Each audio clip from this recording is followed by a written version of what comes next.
1er mai 1948, discours prononcé par le général de Gaulle à Saint-Cloud. Contexte: le général de Gaulle prend la parole au parc de Saint-Cloud à la manifestation organisée par le RPF à l'occasion de la fête du travail. Aujourd'hui, 1er mai, le peuple français célèbre la fête du travail.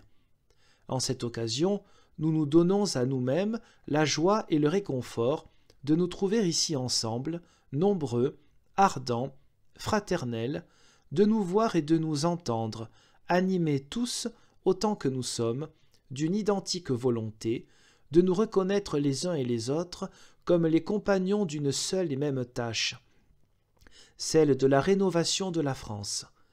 Mais notre magnifique réunion revêt en outre une signification précise sur laquelle personne ne saurait se tromper.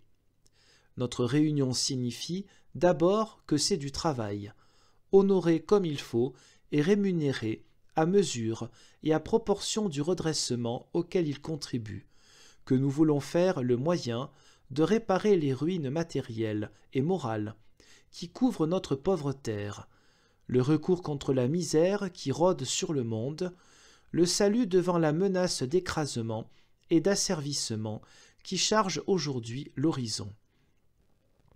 Notre réunion signifie aussi que nous voulons, en conséquence, faire en sorte que le travail, sous toutes les formes où il s'exerce, main-d'œuvre, technique, invention, direction, devienne organiquement l'associé et non plus l'instrument de l'entreprise économique à laquelle il participe. C'est par cette réforme d'une immense portée que nous entendons assurer à chacun sa part, son rôle, sa dignité, changer complètement le climat social et obtenir de nos ressources nationales un rendement, une productivité qui referont notre pays prospère. Notre réunion signifie enfin que, pour réaliser cela, avec le reste, nous voulons bâtir l'État républicain de manière qu'il en soit capable, au lieu du régime de confusion et d'impuissance que les partis ont fait à leur usage.